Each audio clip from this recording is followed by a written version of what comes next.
ओम शांति। जब दादी जी ने अपनी संपूर्ण अवस्था को प्राप्त कर अव्यक्त वतनवासी बने,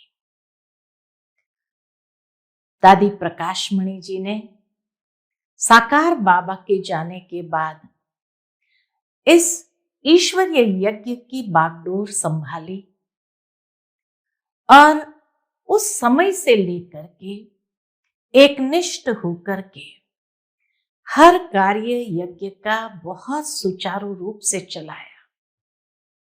और इसीलिए दादी जी के नेतृत्व में ये ईश्वरीय यज्ञ दिन दुगुने और रात चौगुने बढ़ता ही गया। दादी जी के काल में ही ये ईश्वरीय विश्वविद्यालय विराट वट वृक्ष का रूप लेने लगा और धीरे धीरे 140 देशों में बाबा का ये संदेश फैलता गया। दादी जी को हमेशा रूहानी नशे में देखा।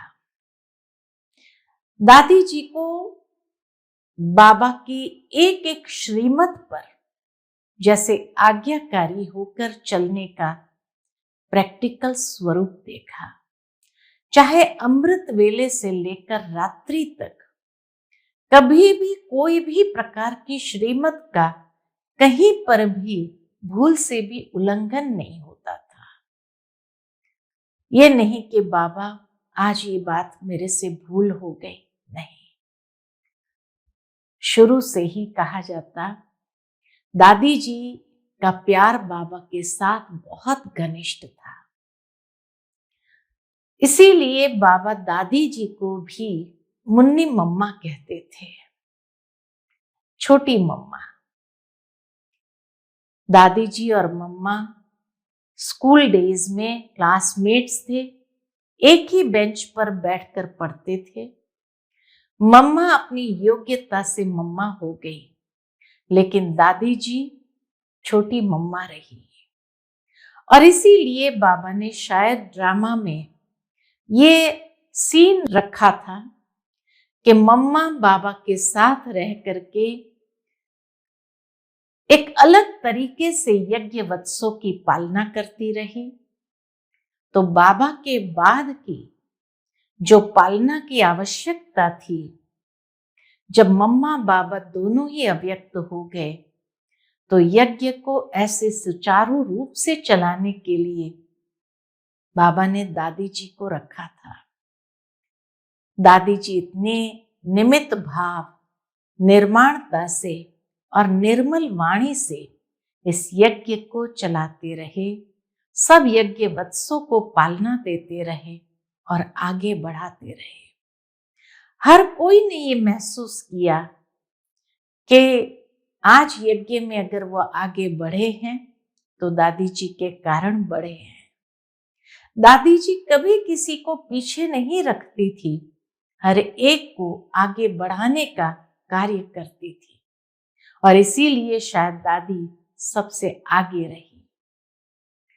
दादी जी पहले साकार बाबा के होते अनेक स्थानों पर रही। पहले पटना भी रहे, वहां की यज्ञ सेवा संभाली। तो फिर बाबा ने जब उनको बॉम्बे भेजा तो बॉम्बे की सेवाओं को विशेष स्वरूप दादी जी ने दिया।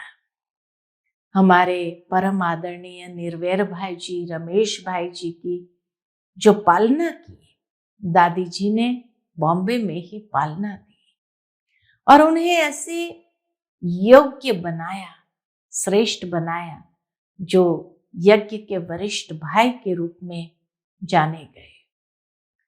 साथ ही साथ कहा जाता है कि दादी जी जब बॉम्बे में थी तभी भी ब्रह्मा बाबा की प्रतिदिन चिट्ठी दादी के नाम पर आती थी और वहां से दादी जी भी प्रतिदिन बाबा को अपने सारे सेवा समाचार भी लिखते थे और सच्चाई से हर एक बात बाबा को लिखते थे।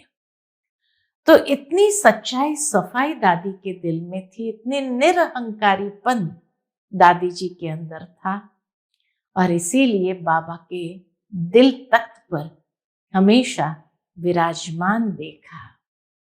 दादी जी के यज्ञ के कारोबार में भी इतनी ही एकाग्रता, इकोनॉमी तरीके से बाबा का यज्ञ चलाया और सभी यज्ञ वत्सों के सामने एक एग्जाम्पल बनकर के रही।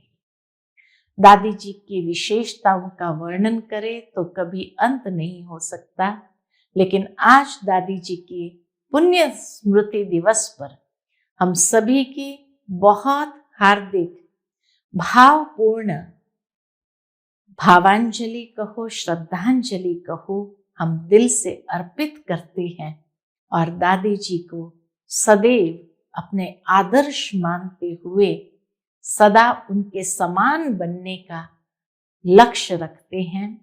हर ब्रह्मा कुमारी का ये लक्ष्य जरूर रहेगा, हमें बनना है तो दादी जी जैसा बनना है, निर्मल, पवित्र और सदा बाबा की याद में मगन।